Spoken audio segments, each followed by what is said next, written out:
So let's talk about it. What are the fundamentals of fat loss? Like, what do you have to do? Realistically, what do you have to focus on to elicit fat loss? So in this video, I'm going to break down 5 of the fundamentals of fat loss for you so that you can kickstart your expedition.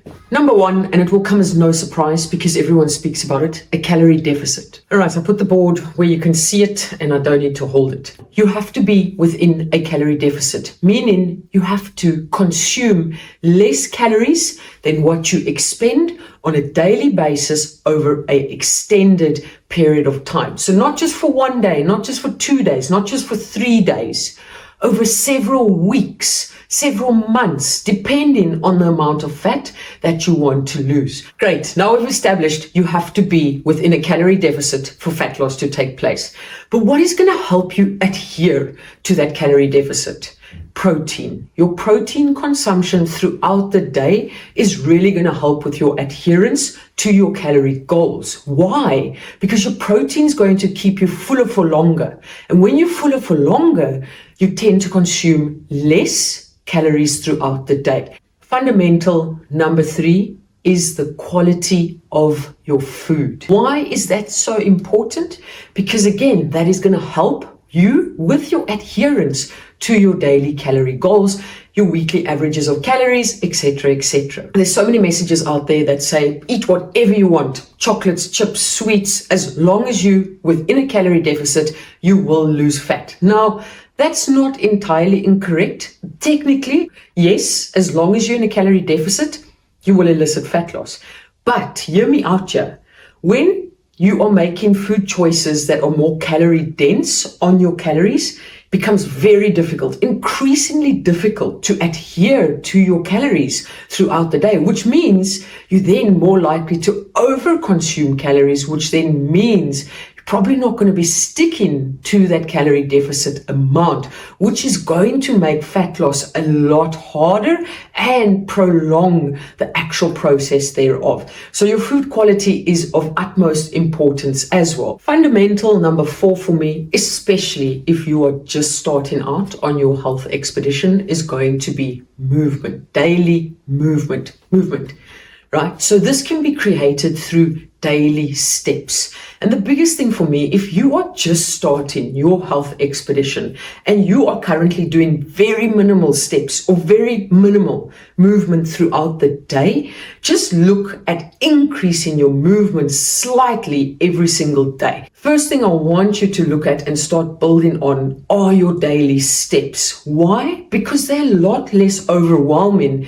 than other movements. Use your current steps, so the steps that you're currently doing per day, use it as a benchmark, right? So don't exhaust yourself by trying to smash out 20,000 steps per day if you're currently only doing 3,000 steps per day. Use the 3,000 as a benchmark. Set your goal for the next week on 4,000 steps per day. And then week upon week upon week, do a step audit, assess where you're at, and gradually increase your steps. Your daily movement through steps is probably the most underrated form of movement for fat loss. Mental number 5 is where I always used to say consistency. We have to create consistency with the first 4 fundamentals, and you will then start seeing progress.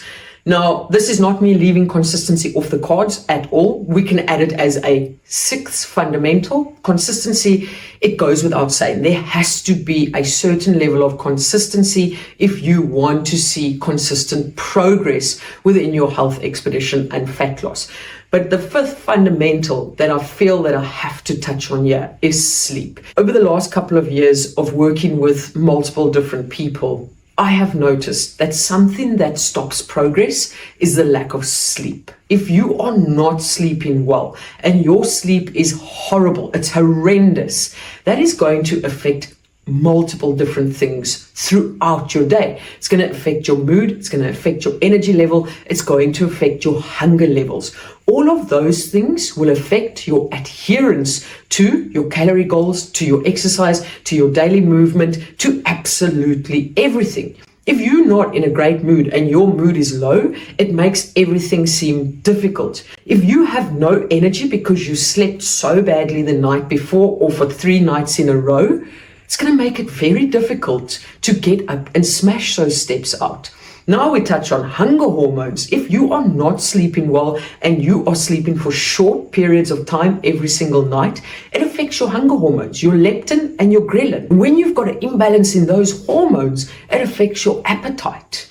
And when you have an increased level of appetite, you consume more calories at the end of the day, which makes it very difficult to adhere to your calorie goals and absolutely everything on that board behind me. Those of you that have no idea how to calculate your calories, or you have not calculated your calories yet, there is a link in the bio to my website. I've got a free calorie calculator there that you can use. Go and calculate your calories, download a food tracking app. So for the first couple of weeks, you can track your calories, monitor your calorie intake, just so that you know where you're at with your nutrition choices. Most important thing for me is when you are tracking your foods, be mindful about the nutritional values so that you can learn from those nutritional values, so that after a period of time, you can move away from tracking absolutely everything that you do consume, and you can then start eating more intuitively. But in the beginning, it is so important to keep track and keep a logbook of what you are consuming, just so that you know. Subscribe to my channel. You know what the rest of the YouTubers tell you to do. Just do that.